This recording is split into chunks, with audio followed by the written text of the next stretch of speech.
Well, on this show, we're going to take a look at, yeah, believe it or not, makeup for speakers.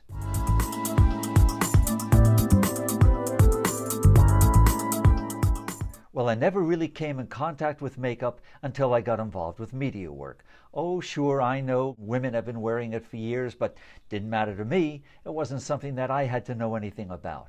About, I don't know, maybe 90% of the projects I've worked on, both in America and Japan, have had a makeup artist.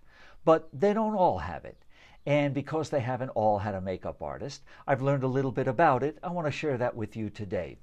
So I've learned that there are two products that work well for me. It's not the brand that I'm going to talk to you about as much as it is the type of product. I'd like to show these to you today, and then you make a decision if this is something that you'd like to use. You know, with the advent of online conferencing and video chatting, you want to look your best. People haven't met you in most cases, and this is an opportunity to polish up a little bit in a professional sort of way. All right, the first product I want to talk about essentially is going to replace one of the main cosmetics that are applied to our faces when we're on a set by the makeup artist. What the makeup artist will do will come around with some kind of a theatrical makeup, and usually they'll apply it with a sponge like this. So in lieu of carrying a sponge like this, I've discovered something that works for me. A concealer, and as you can see, I've used it. All right, this particular one is made by a company called Origins. I happen to like this, and one of the reasons I like it is because it's small. Every now and then I break out. When I do break out, I wind up getting a little red blemish somewhere on my face. I want to cover that. This is a good cover, and you don't have to use a lot. I put a little bit, no more than that. So I've got this mirror, and I put it on, maybe say I've got a mark there I want to cover up, huh? So I put it like that. Now I can already see that's quite a bit.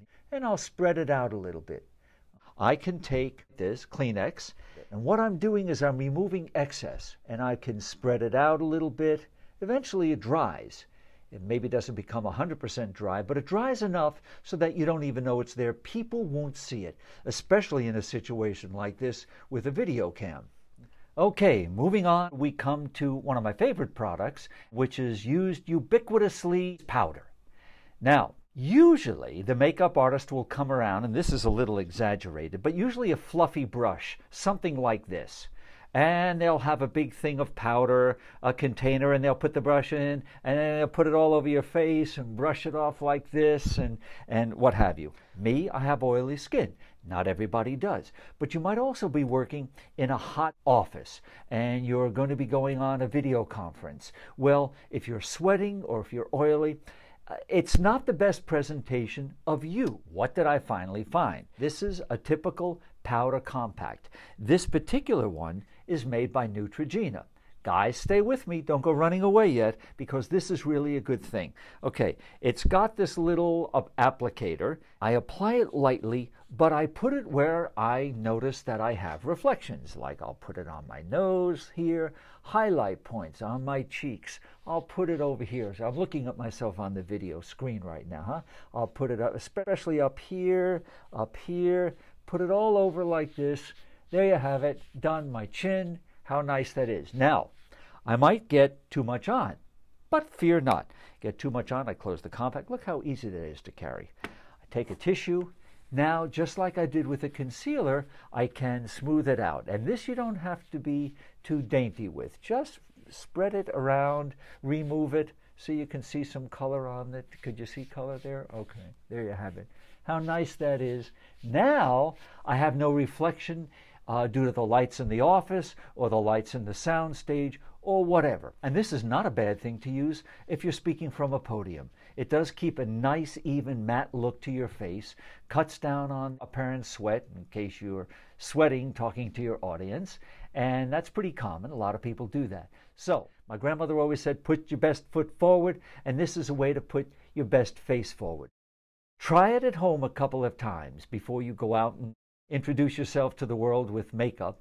Try it, make sure you know how to apply it, so in a pinch, if you have to do something real quickly or touch up, you'll know exactly what you're doing. It's another aspect of being a professional speaker. Well, there's a couple more items you can stuff away in your professional speaker's tool chest. It will separate you from people that aren't as concerned about their image as you might be. They're easy to learn how to apply, and they just might make a difference in the way you appear to people that are meeting you online or on a podium. Well, once again, thanks for stopping by. Happy speaking, and see you next time.